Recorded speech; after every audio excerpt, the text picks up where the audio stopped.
Hey guys, welcome to my channel Sahu science classes. तो आज हम आपके लिए क्लास 12th की न्यू वीडियो लेके आए हैं जिसमें हम गॉस के नियम के अनुप्रयोग पढ़ेंगे। और उसको पढ़ने से पहले हम रेखीय आवेश घनत्व तथा आवेश पृष्ठ घनत्व को समझेंगे। तो हमने लास्ट वीडियो में गॉस की प्रमेय को प्रूव्ड सिद्ध किया जा और निगमन किया था। तो अगर आपने वो वाली वीडियो नहीं देखी है तो पहले उसे देखिएगा, क्योंकि ये आगे आपके समझ में बिल्कुल नहीं आएगा। तो शुरू करते हैं हम। सबसे पहले रेखीय आवेश घनत्व क्या होता है, देखिए बहुत ही इजी। जब हम किसी चालक तार को प्लस क्यू आवेश देते हैं, कोई एक तार लिया और हमने क्या किया, प्लस क्यू आवेश दिया, तो वह तार की संपूर्ण लंबाई पर समान रूप से वितरित हो जाता है। वो क्या होगा, उस तार पर पूरी तरह से उसकी संपूर्ण लंबाई पर समान रूप से वितरित यानी कि बट जाता है या फैल जाता है। ठीक है, अर्थात तार की प्रति एकांक लंबाई पर उपस्थित आवेश को रेखीय आवेश घनत्व कहते हैं। कैसे, आप इसका डायग्राम देखिए। इसका जो डायग्राम है वो ये रहा, पहला वाला। ये इस डायग्राम में एक हमने तार लिया, ये वायर। ठीक, अब इस वायर को हमने प्लस क्यू आवेश दिया है। तो जब इसको प्लस क्यू आवेश दिया तो वह समान रूप से इस पूरे तार पर वितरित हो चुका है। ठीक, तो बस यही चीज आपको समझनी थी। आगे चलते हैं दोबारा से एक बार। अगर आपने डायग्राम ढंग से देख लिया होगा तो आपको एक बारी में समझ में आ जाएगा कि जब हम किसी चालक तार को प्लस क्यू आवेश देते हैं, यहाँ पे एक चालक तार लिया था हमने, उसको एक प्लस क्यू आवेश दिया था हमने, वो क्या हुआ था, समान रूप से इस पर वितरित हो गया था, इस पर बट गया था। ठीक, उसकी लंबाई पर समान रूप से वितरित हो जाता है। आप इतना भी लिख सकते हो।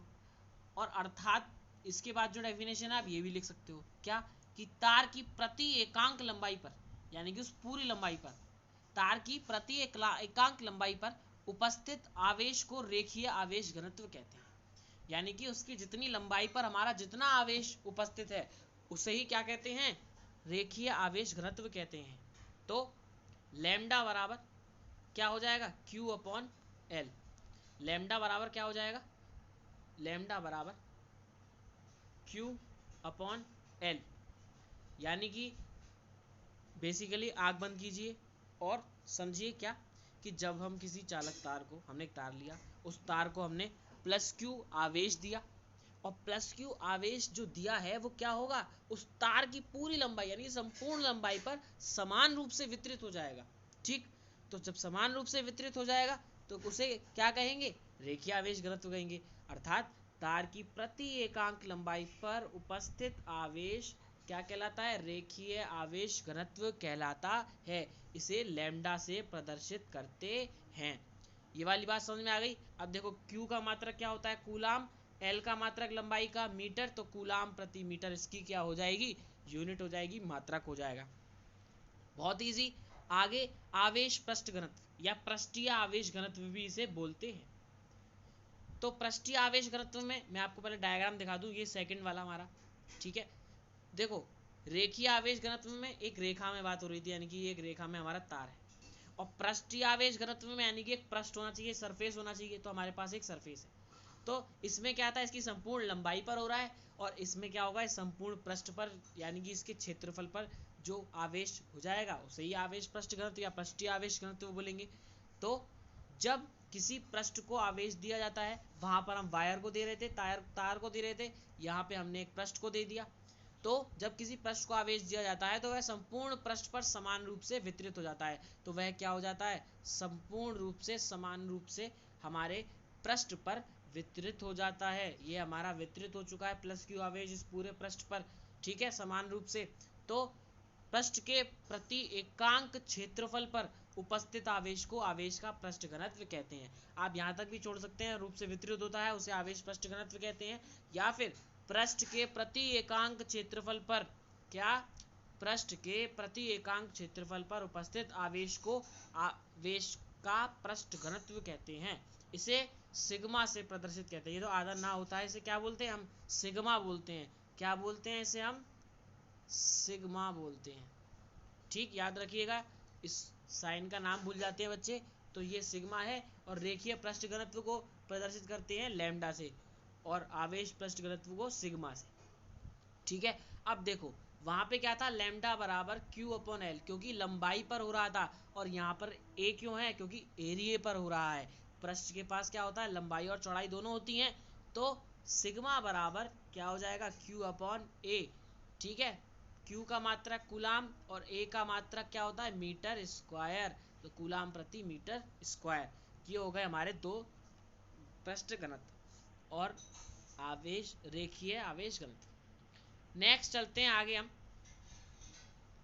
गॉस की प्रमेय के अनुप्रयोग। किस प्रकार से यूज हो रहा है गॉस की प्रमेय का, उसको हम समझेंगे। और वो हमारे इस हमारे कोर्स में 3 तरीके से है, बहुत ही ज़्यादा इंपॉर्टेंट है। इनमें से एक हमको देखने को मिलता है एग्जाम में, तो ढंग से याद, ढंग से कीजिएगा बच्चों, ध्यान रखिएगा, ढंग से पढ़ना है आपको इसको। तो एक समान आवेशित गोलीय कोश के कारण उत्पन्न वैद्युत क्षेत्र की तीव्रता। अनुप्रयोग किस प्रकार होते हैं, ये जो हमने पहले पढ़ा था ना, एक समान आवेशीय गोलीय कोश के कारण उत्पन्न वैद्युत क्षेत्र की तीव्रता हमने इस प्रकार निकाला था। ठीक, अगर आपने नहीं पढ़ा है तो पहले उसे पढ़िएगा, समझ में नहीं आएगा। तो समझिए पहले कि माना कैपिटल आर त्रिज्या का एक विलगित गोलीय चालक जिसे प्लस क्यू आवेश दिया जाता है। हमने एक लिया चालक, इसे प्लस क्यू आवेश दे दिया है, जो गोले की सतह पर समान रूप से फैलता है। हमने पहले पढ़ा था गॉस की प्रमेय में, इस प्रकार से समान रूप से वो फैल जाता है। ठीक, हमें इसे इस गोले के पृष्ठ पर, गोले के, हमें क्या करना है, इस गोले के, ये जो गोला था, इस गोले के पृष्ठ पर, यानी कि यहाँ पृष्ठ पर, ये सरफेस पर, गोले के बाहर यानी कि कहीं भी बाहर, और गोले के भीतर, और गोले के भीतर, गोले के सतह पर, गोले के अंदर वैद्युत क्षेत्र की तीव्रता ज्ञात करनी है। तो हमारे पास 3 चीजें हैं। 3 चीजें कैसी हैं कि हमें क्या करना है, जो गॉस की प्रमेय है, ठीक है, तो हमें जो वैद्युत क्षेत्र की तीव्रता ज्ञात करनी है वो 3 तरीके से करनी है। एक बार तो इस सरफेस पर, ठीक है, जैसे हमने गॉस की प्रमेय में दिखाई थी। एक बार इस पृष्ठ के कहीं बाहर, कोई बिंदु मान के कहीं पे भी, और एक बार इस पृष्ठ के भीतर वैद्युत क्षेत्र की तीव्रता। 3 तरीके से हमें इसको यूज करना है। तो आज हम फर्स्ट पढ़ रहे हैं क्या, कि गोले के बाहर स्थित किसी बिंदु पर वैद्युत क्षेत्र की तीव्रता, यानी कि गोले के कहीं बाहर हमने, यहाँ पे कहीं बाहर हमने इस गोले के एक बिंदु ले लिया है, उस पर हम वैद्युत क्षेत्र की तीव्रता निकालेंगे। तो शुरू करते हैं। फर्स्ट हमारा बहुत ही ज़्यादा इंपॉर्टेंट, बोर्ड के लिए बहुत ज़्यादा इंपॉर्टेंट है, ध्यान रखिएगा बच्चों, गॉस की प्रमेय के अनुप्रयोग बहुत आते हैं। तो सबसे पहले हमने डायग्राम में देखा, हमने एक गोला लिया है, जैसा कि हम लेते हैं, इसको आवेश दिया है प्लस क्यू, उसके बाद इसकी जो त्रिज्या है वो कैपिटल आर रिप्रेजेंट की है हमने, और हमने बाहर एक बिंदु पी लिया है जिस पर हमें क्या करना है, वैद्युत क्षेत्र की तीव्रता ज्ञात करनी है। अब क्योंकि ये पी से हमने एक पृष्ठ बनाया, एक कल्पना की है, तो इस जो कल्पना करते हैं इस गॉस की प्रमेय में, उसे हम गॉसीय पृष्ठ बोलते हैं। ठीक, तो हमने क्या किया है, यहाँ पे पी पॉइंट माना है और हमने एक गॉसीय पृष्ठ, एक पृष्ठ की कल्पना की है, ऐसे पृष्ठ बन रहा है, उसे गॉसीय पृष्ठ कहते हैं। ठीक, ये पी बिंदु हमने मान लिया यहाँ पे।